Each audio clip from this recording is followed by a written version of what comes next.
nos quedó muy claro, supongo.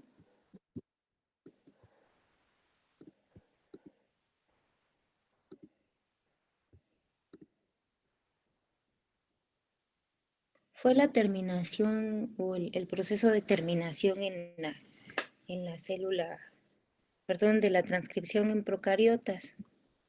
Si ven mi imagen, les había yo dicho que había dos mecanismos de terminación. Un mecanismo de terminación que es dependiente de Rho. Yo les decía que Rho es una proteína. Rho es una proteína que tiene la capacidad de hidrolizar los enlaces de las interacciones por puentes de hidrógeno entre los híbridos DNA-RNA, y es una proteína que va a participar en el proceso de terminación de la transcripción en secuencias que no son las que van a permitir que se forme una estructura. En el caso de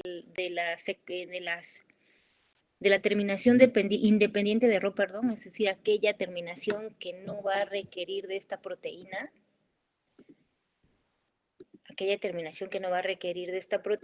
hay una secuencia. Esta secuencia es una secuencia rica en guaninas y citosinas que va a permitir que se forme una estructura de horquilla, que era algo que les comentaba yo ayer. Esto se forma en el RNA.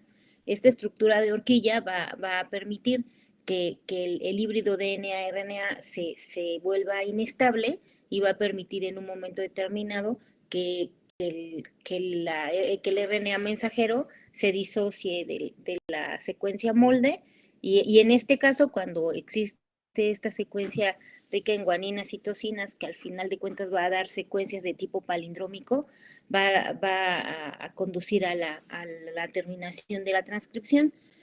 Esto solamente, en este caso, solamente aplicaría para células procariotas. Para eucariotas vamos a ver que existe una proteína homóloga al factor Rho que va a disociar el híbrido DNA-RNA para, pues, en este caso, pasar a los procesos de modificación posttranscripcional, pero en el caso de células procariotas, pues este RNA va a pasar directo a la síntesis de una proteína. Entonces ya esto es la terminación, y hoy íbamos a comenzar con la regulación. ¿Alguien me puede comentar un poco acerca del operón en cuál nos íbamos a empezar? El operón lactosa, ¿no? ¿Alguien nos podría comentar un poco acerca del operón lactosa? Espérenme, porque ahora sí. Gracias, Janet. Sí, por favor. Bueno, el operón lactosa va a ser un claro ejemplo de un operón inducible.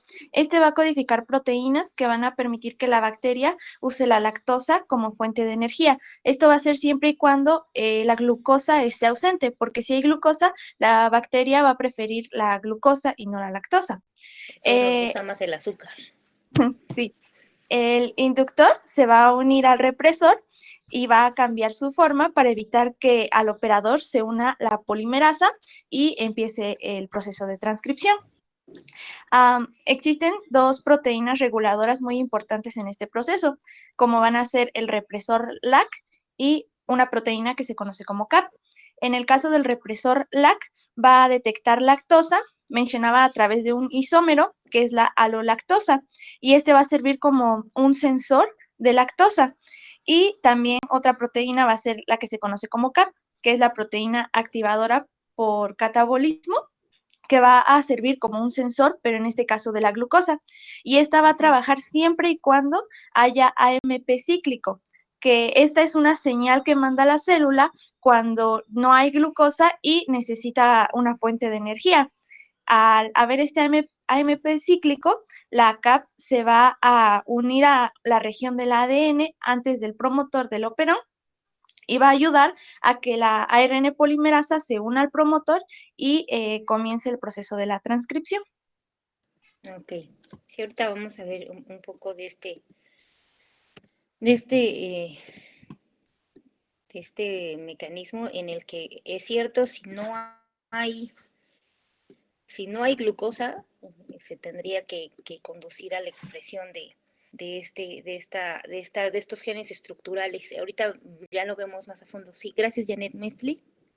Sí, doctora, solamente quería agregar que esto se basó en los experimentos genéticos que fueron dados por Jacob y Monod, que dedujeron el mecanismo de regulación de los genes y formularon este modelo, que los genes que codificaban como lo había mencionado mi compañera, que es la beta-galactosidasa, la permeasa y la transetilasa, se expresaban en una unidad única a la que denominaron operón. Muy bien. Gracias, Mestley. Sí, Chirel, por favor. Sí, doctora. Yo lo que quería mencionar es que, bueno, el inductor es esta sustancia que va a permitir la síntesis o la expresión de la enzima, ¿no? Sin embargo, en este operón lactosa se dice que el verdadero inductor del sistema es la alolactosa y no la lactosa. Justo por eso se utiliza esta enzima, que es la beta-galactosidasa, que va a transformar la lactosa en alolactosa. Ok, sí. Sí, o sea, primero se tiene que expresar esta proteína para conducir a los niveles de expresión de alolactosa. Sí, es cierto. ¿Algo más, Mestley? Sí, doctora. Otra cosa que había leído y que me pareció bastante importante es que el principio central de la regulación genética, que está ejemplificado por el operón lactosa, es que el control de la transcripción va a estar mediado por la interacción de proteínas reguladoras con secuencias de ADN específicas. Y este modo, se podría decir, va a ser aplicable de forma general entre células procariotas y eucariotas. Sí, es cierto, cuando veamos regulación de la transcripción, y creo que ya lo había yo mencionado en estos días, para fines de inicio y de la transcripción, pues se requiere de la participación no únicamente de la RNA polimerasa, sino de proteínas que van a participar como factores de transcripción que van a conducir a la expresión de estos genes que ya vamos a comenzar a ver. ¿Alguien más?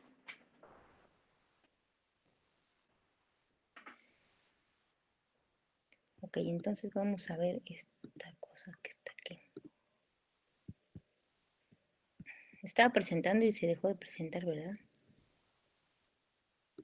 Yo puse un puntito, doctora. Perdón, Charlene, por favor. Bueno, quería agregar un poquito sobre la estructura del operón, que va a tener 3 genes, LAC-Z, LAC-Y y LAC-A. Y estos se van a transcribir como un solo ARN mensajero bajo el control de un promotor.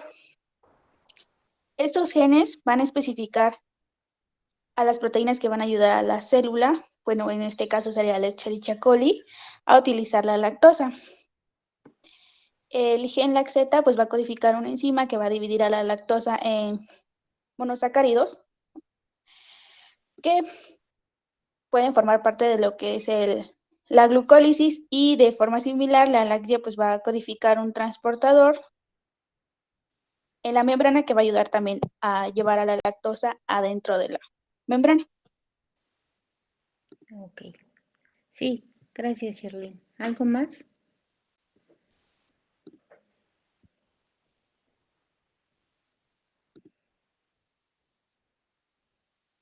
No, algo más, ¿no? Bueno, entonces, pues estábamos hablando de la... Gracias, Charlene, Mestley y Janet. Y ahora sí estoy presentando, todavía no. Esta cosa no me deja presentar. Aún no, doctora. Sí, les digo que según yo ya estoy presentando y me emociono y Ya se ve. resulta que siempre no. Pues sí, ya sus compañeras ya nos platicaron un poco acerca del operón, ya lo habíamos hablado ayer y la semana pasada. Este es un modelo que les va a permitir entender un poco, porque seguramente leyeron que no es la única forma de regular la expresión genética en células procariotas. Pero vamos a platicar un poco acerca del operón. Este es un modelo que plantea la regulación de determinados genes. En este caso creo que ya nos quedó muy claro con los 2 ejemplos que sus compañeros mencionaron acerca de los de los sustratos que están relacionados con este modelo, como la glucosa y la lactosa, como sobre todo hablando del modelo del operón lactosa. Dijeron algunas de sus compañeras, bueno, en un momento dado, si la célula tiene glucosa, pues no va a requerir de la expresión del operón lactosa, porque pues va a preferir obtener energía a partir de glucosa y no de lactosa, ¿no? O si ya se reduce la glucosa o no hay glucosa, entonces la opción es conducir a la expresión de los genes que van a reducir o que van a obtener energía a partir de la lactosa. Entonces, si ven, estamos hablando de la expresión de moléculas que van a ser de expresión inducible, es decir, se van a expresar bajo ciertas condiciones o cuando la célula tiene ciertas necesidades. Entonces, el primer modelo del que vamos a hablar es el operón lactosa, que es un modelo de inducción.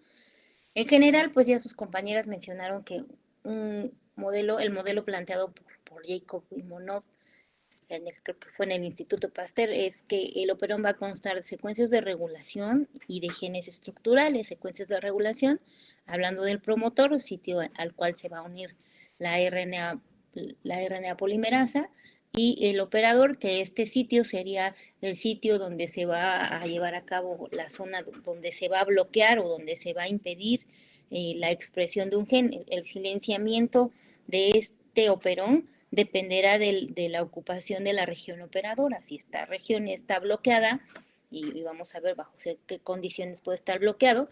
Es más, en este punto es importante recordar que dependerá también de la presencia de glucosa o no, y por lo tanto habrá o no avance de la RNA polimerasa para entonces transcribir los genes estructurales, que en este caso serían proteínas que van a participar, en el caso del modelo del operón, en un proceso de catabolismo, ¿no?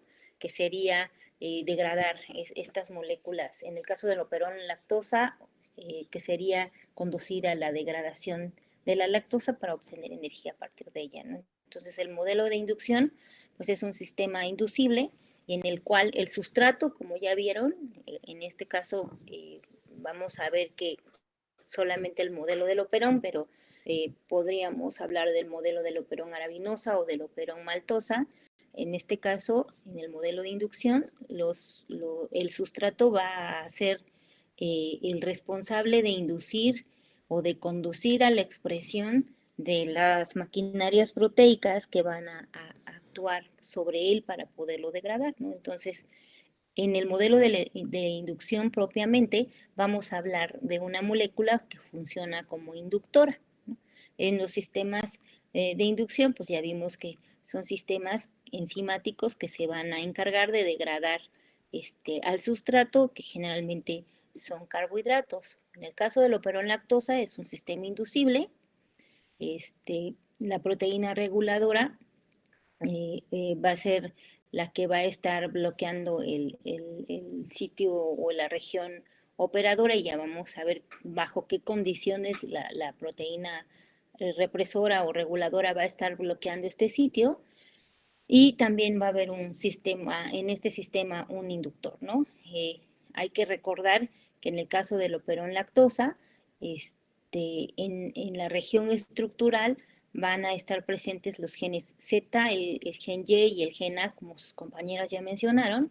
Y en este caso, pues va a haber la expresión de la beta-galactosidasa, va a haber la expresión de la galactósido permeasa y el tiogalactosido transacetilasa, perdón. Y entonces, estas enzimas van a participar en el metabolismo de la lactosa, ya como su compañera mencionó, el verdadero inductor de este sistema es la alolactosa, y para ello, pues, es muy importante la función de la beta-galactosidasa para transformarla en alolactosa, que en realidad va a ser la molécula responsable de funcionar como el inductor, ¿no? Entonces, ya haciéndolo ya para resumirlo, en este caso, bueno, los genes estructurales van a estar codificando a estas enzimas. Cuando hay lactosa, hay que recordar que la lactosa, o ya habíamos dicho, la alolactosa, es el inductor, y cuando no hay lactosa, obviamente, más bien a partir de la lactosa se sintetizará la alolactosa y entonces no habrá inductor. Entonces el represor va a impedir el avance de la RNA polimerasa y entonces no habrá transcripción de los genes Z, Y y A. Y en el caso de la presencia de la lactosa, pues ya vimos que se va a formar la alolactosa para poder liberar este sitio el sitio o la región operadora, y entonces habrá la transcripción de los genes estructurales. Y algo así es el operón lactosa. Entonces, si ven, recuerdan que dijimos que había un operón, están los genes estructurales, está el promotor, y aquí está la RNA polimerasa en verde. Recuerden que la RNA polimerasa se puede unir a las regiones promotoras porque ahí hay secuencias que le van a permitir identificar esta secuencia. Y entre el promotor y la región estructural, pues está la región operadora, que es el sitio al cual se va a unir la proteína represora. Cuando no hay lactosa, entonces la proteína represora se va a mantener unida a la región operadora, y por lo tanto la RNA polimerasa no podría avanzar porque no se requiere la expresión de estas proteínas. Recuerden que solamente se van a expresar cuando hay necesidad de metabolizar a la lactosa. Cuando hay lactosa en la célula, entonces este sitio o esta región que se conoce como región operadora se va a separar porque la alolactosa va a conducir a la disociación, o va a permitir que la región operadora se libere, y entonces la región promotora, en la región promotora donde está unida la RNA polimerasa, va a poder avanzar y por lo tanto va a poder conducir a la síntesis de estas proteínas que en conjunto van a dar como resultado la degradación de la lactosa de la célula, ¿no? Y obviamente una vez que esto disminuye o que ya no hay presencia de lactosa, volvemos a empezar, ¿no? Aunque, como sus compañeras mencionaron, esto podría mantenerse así siempre y cuando haya glucosa, ¿no? En el caso de la glucosa, cuando hay glucosa va a haber un aumento de AMP cíclico, ¿no?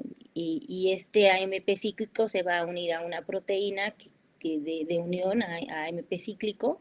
Y si ven aquí en este modelo del operón, si ven, está el sitio de unión a la RNA polimerasa, está el operador, pero también hay un sitio de unión a la AMP cíclico que va a conducir al bloqueo de este sistema cuando hay glucosa. Cuando hay glucosa, la célula va a preferir dirigirse a metabolizar a la glucosa en vez de a la lactosa, y obtener energía a partir de ella, y entonces en este caso, en este modelo del operón, que ya si lo ven aquí está más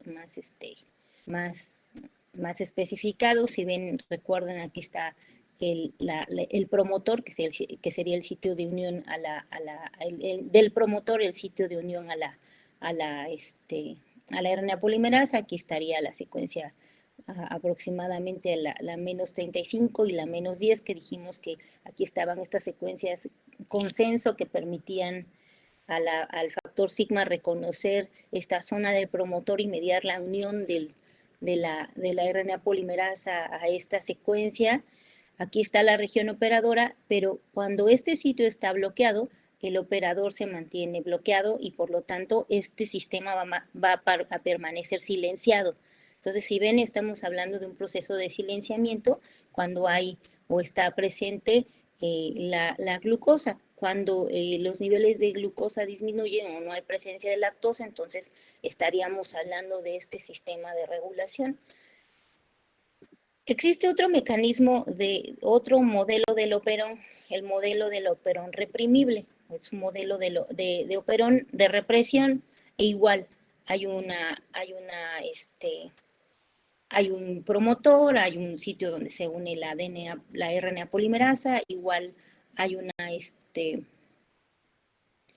hay una región operadora o un operador y al igual que en el modelo de inducción, vamos a ver que también hay silenciamiento. Si ven estos dos sistemas, nos están diciendo cómo en un momento determinado cierta secuencia genética se va a mantener silenciada, solo bajo ciertas necesidades este sistema se va a activar y por lo tanto va a haber la expresión de proteínas. ¿Alguien quiere platicarme algo acerca del operón reprimible o en este caso vamos a hablar del modelo del operón triptófano, por favor?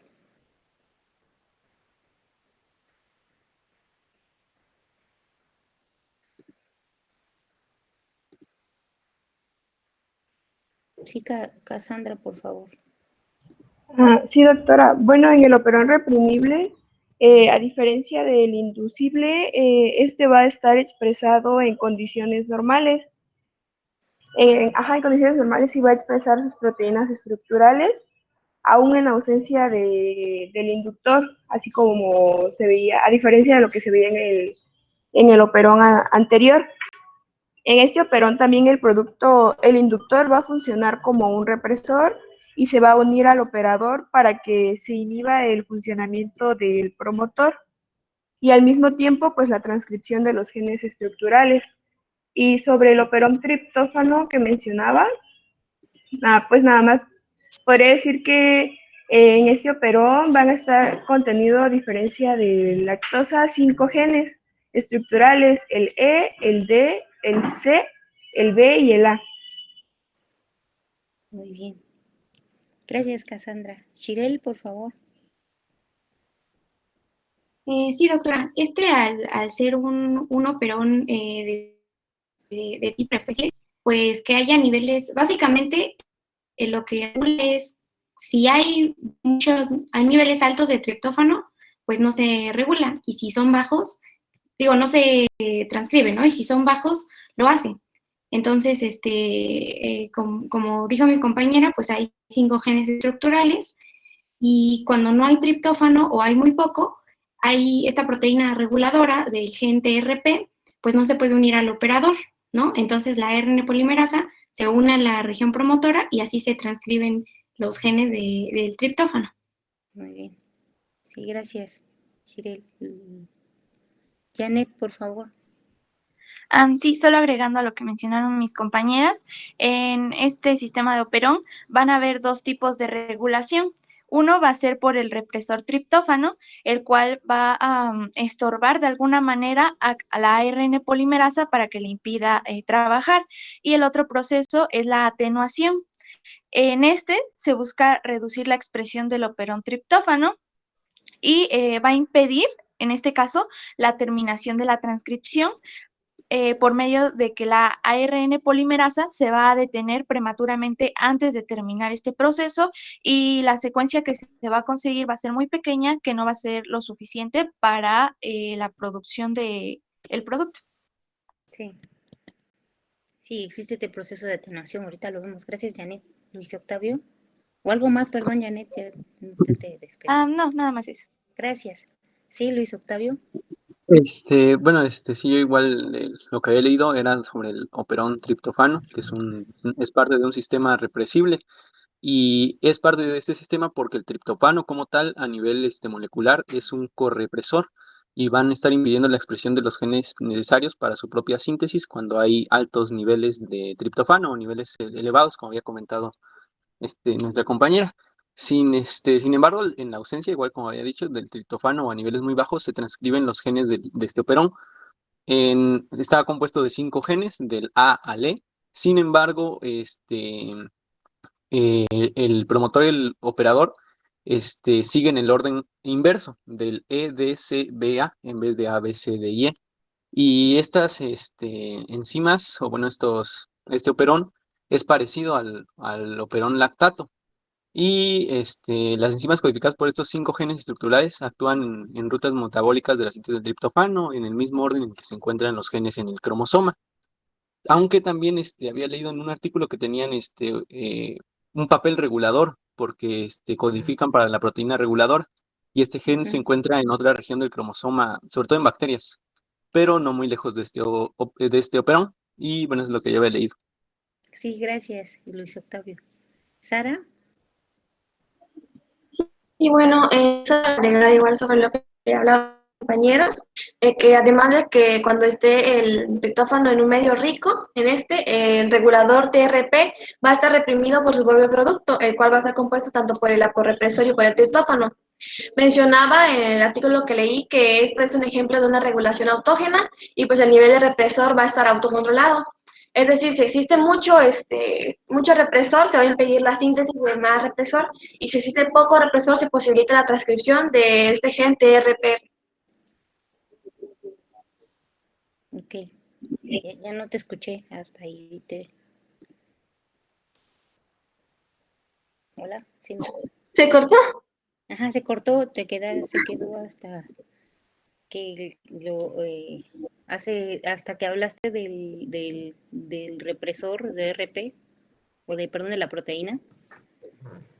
Ajá, es que había mencionado que este era un ejemplo de la regulación autógena, en la que si había demasiado represor, se iba a impedir la síntesis de este represor, y si existía poco represor, se iba a posibilitar la transcripción del gen TRPR.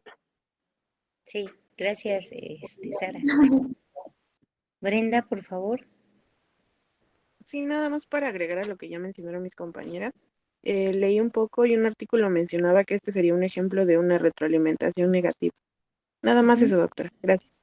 Muchas gracias, Brenda. Pues sí, si ven, en ambos sistemas estamos hablando de que habrá la expresión de una colección de proteínas bajo ciertas necesidades, ¿no? La regulación, pues obviamente sí difiere un poco, porque en el modelo anterior hablábamos de que existe una proteína que va a funcionar como inductora, es decir, la presencia de esa molécula, más bien a la presencia de una molécula, va a conducir a la expresión de una serie de proteínas que en un momento determinado van a participar en conjunto para poderla degradar.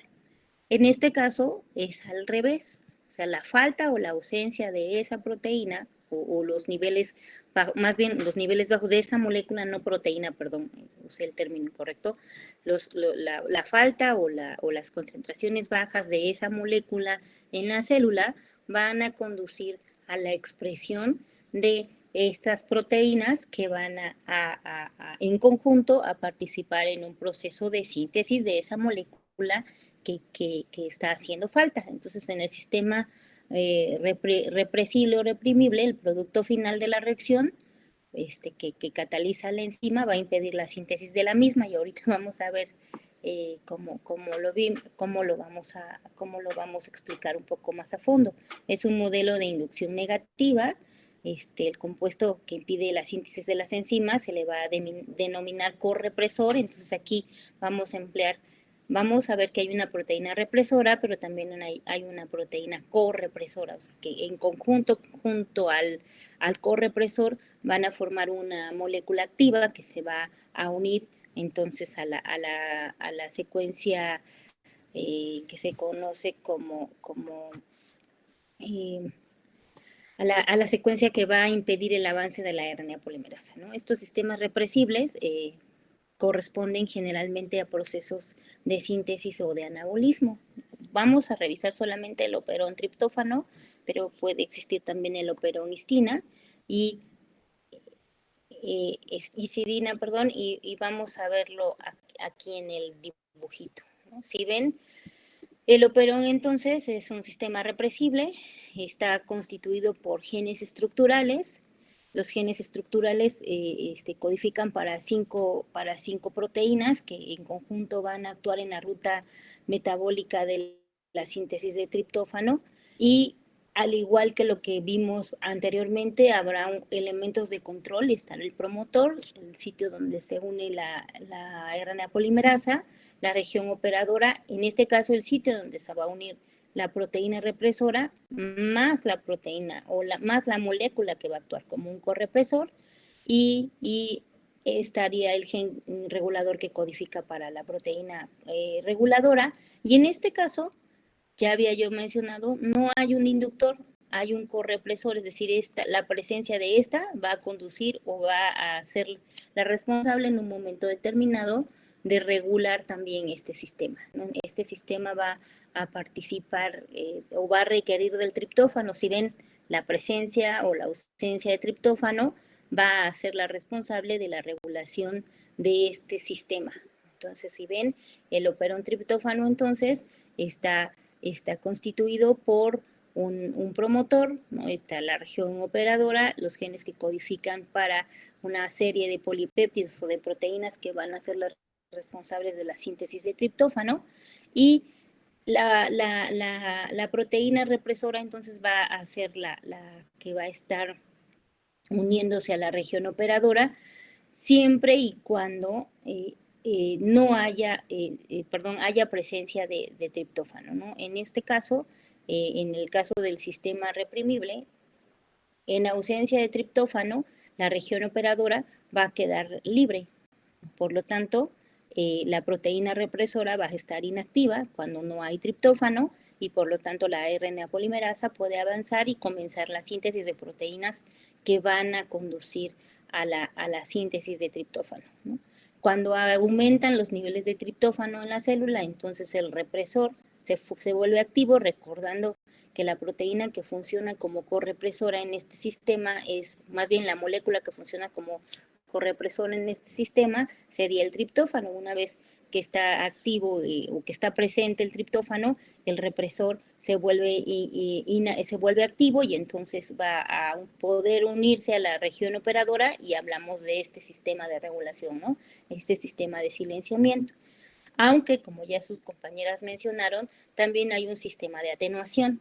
En el sistema de atenuación, ante las altas concentraciones de triptófano, pues la RNA polimerasa va a cesar la transcripción después del inicio en una secuencia que se llama líder y entonces no va a transcribir el operón completo y por lo tanto pues no estará presente las proteínas necesarias para poder conducir a la síntesis de triptófano, porque hay que recordar que esto está regulado por los niveles de concentración de triptófano. O sea, al final de cuentas, este sistema va a depender del triptófano. Si no hay triptófano, se va a conducir a la expresión de proteínas que van a construir o que van a sintetizar al triptófano.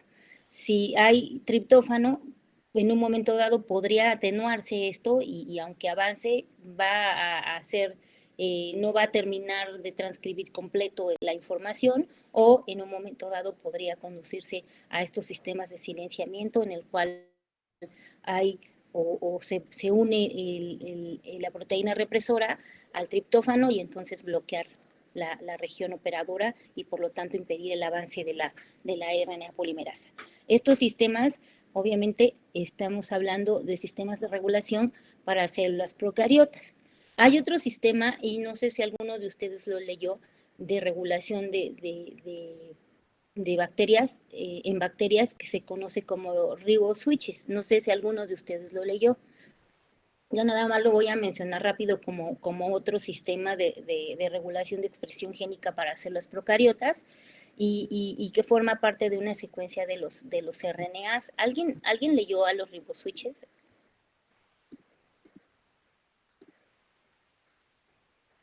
¿No? Bueno, entonces voy a platicarles un poco de los riboswitches. Los riboswitches son dominios que están presentes en el RNA mensajero y estos dominios en el RNA mensajero pueden en un momento regular los procesos tanto de transcripción como los procesos de traducción, ¿no? Van a ser responsables de controlar la expresión genética en muchas bacterias.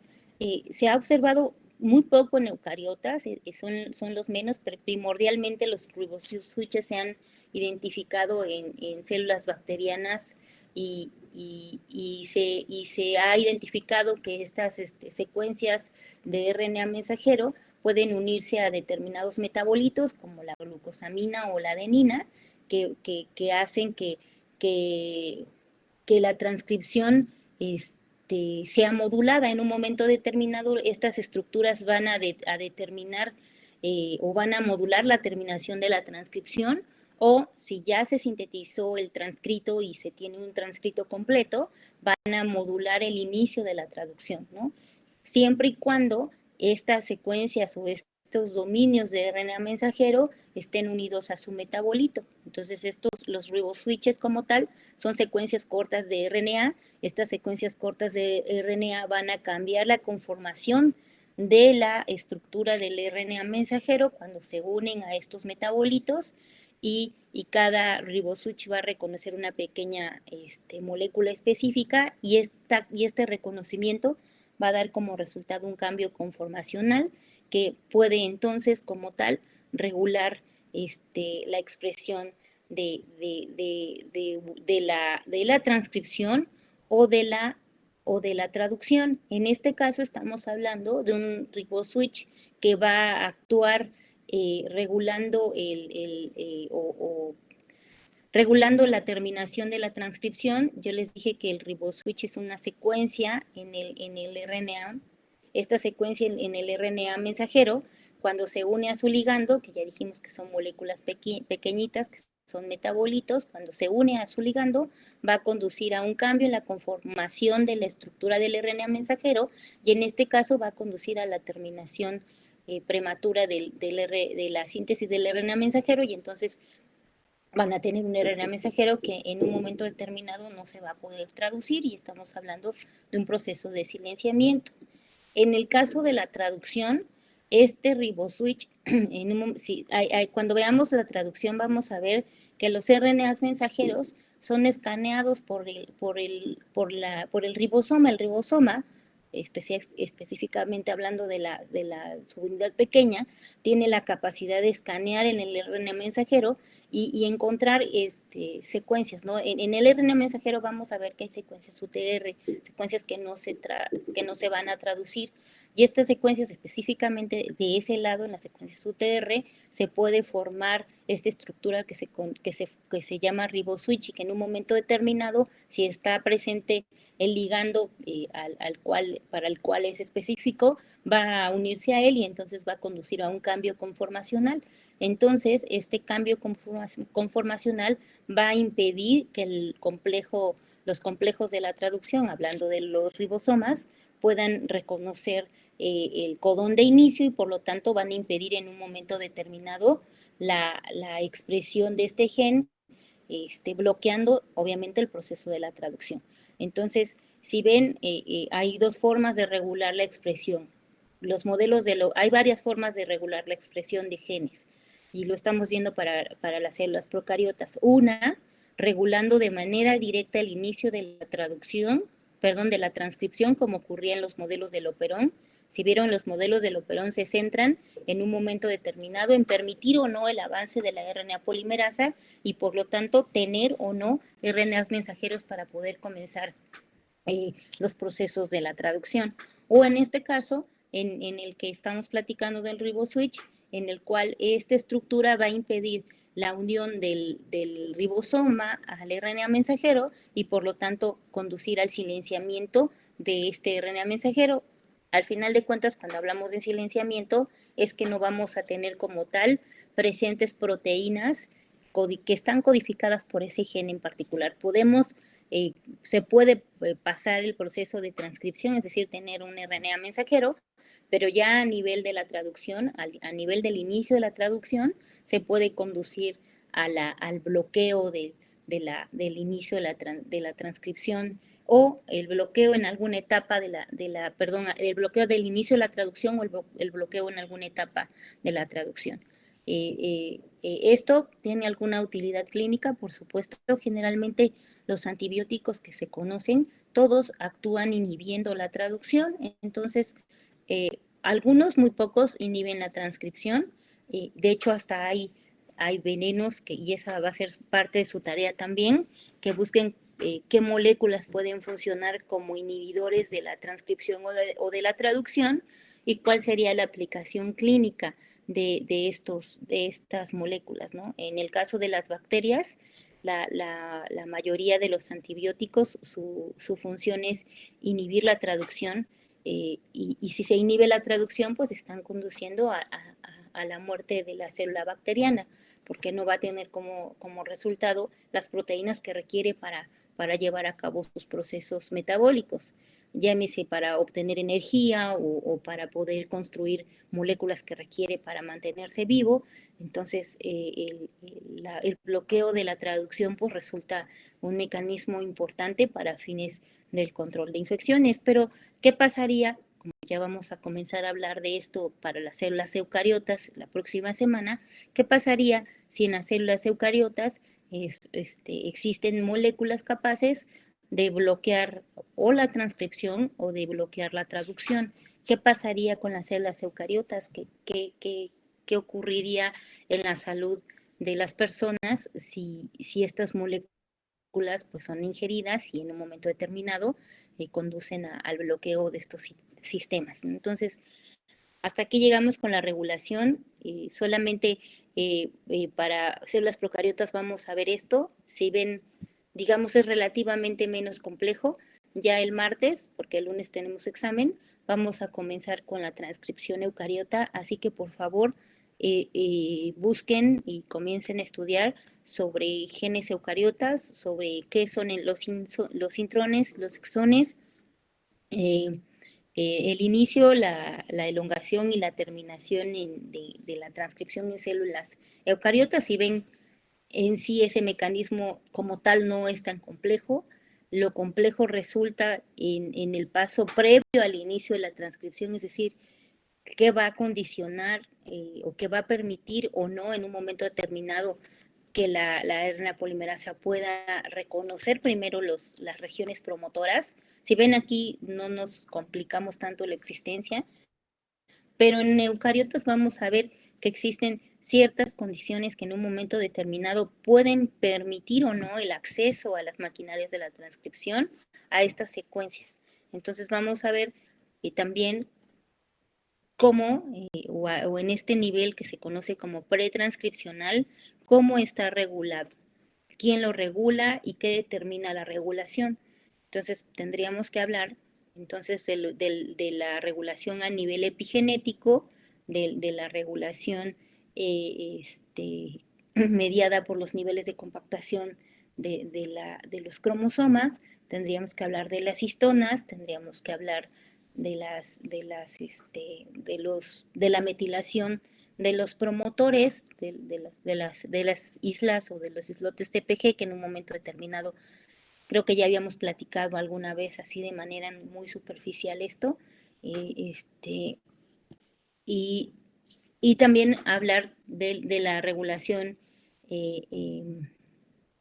a nivel de las propias secuencias genéticas. O sea, si ven, aquí lo vimos muy leve, muy ligero, dijimos el promotor, está entre el promotor y la región estructural hay un operador, o ya vimos que como en el caso de la glucosa cuando está presente, bueno, había otra estructura en el promotor que en un momento determinado iba a impedir la expresión de ese modelo del operón lactosa, siempre y cuando hubiera o no la presencia de glucosa. Entonces ya vimos en este caso que los promotores pueden ser relativamente complejos, ¿no? Y en el caso de las células eucariotas vamos a ver que todavía hay más complejidad. Entonces, por favor, lean cómo están estructurados los promotores eucariotas. Si hay regiones que en su momento o que en un momento dado pueden estas mismas regiones del DNA conducir al silenciamiento, bueno, ¿cómo y cuándo? ¿No? O qué tipo de genes pueden o no tener estas secuencias, porque obviamente estas secuencias no aplican para todos los genes. Habrá genes que sí tengan en su promotor secuencias que funcionen como silenciadoras y habrá genes que no los contengan. Entonces, ¿para qué genes sí aplican estas secuencias y para qué genes no van a encontrar estas secuencias? ¿Cómo es que estas secuencias en un momento determinado pueden regular, es decir, pueden conducir a la expresión del gen o podrán en un momento determinado conducir al silenciamiento del gen. Si en un momento dado lo pueden silenciar, entonces, ¿cómo le hacen para silenciarlo? Entonces es necesario que lean sobre la estructura del promotor y también sobre los factores de transcripción, y aquí es donde vamos a ver, si recuerdan, ya habíamos platicado acerca de algún factor de transcripción cuando vimos el mecanismo de reparación por escisión de nucleótidos, el que estaba asociado a la transcripción, y platicamos solo de un factor de transcripción que era responsable en ese punto de detener la transcripción, pero vamos a ver que hay muchos más factores de transcripción, ¿no? No solamente ese único que vimos para el mecanismo de reparación por escisión de nucleótidos, hay muchos más. Entonces, por favor, para eucariotas, pues sí nos vamos a ir un poco más, con mucha más información. Para procariotas, pues yo preferí empezar en procariotas porque sentí que estaba más sencillo, pero en eucariotas sí, comenzamos con estructura del gen. Por favor, características de los promotores de genes eucariotas. Entonces me van a decir cuántos o qué elementos van a encontrar en el promotor, si hay elementos basales, si hay proximales, si hay distales, cuál es la función de cada uno de estos elementos, cuáles son los factores de transcripción, cuál es la función de los factores de transcripción y esto como tal. Entonces, también cuáles son las RNAs polimerasas. Si bien es cierto, son 3, una de esas 3 es la que nos interesa principalmente para fines de síntesis del RNA heterogéneo nuclear o el RNA mensajero inmaduro, pero pues también buscan las otras 2, ¿no? Las que no sintetizan RNAs mensajeros, pero que también son importantes porque sintetizan los otros tipos de RNAs. Entonces, nos vemos el lunes, por favor. A la hora de clase ya yo les pongo el examen como la vez pasada, por favor. Gracias, doctora. Hasta luego, se cuidan. Hasta luego, doctora, gracias. Gracias, doctora. Hasta luego. Gracias, nos vemos, doctora.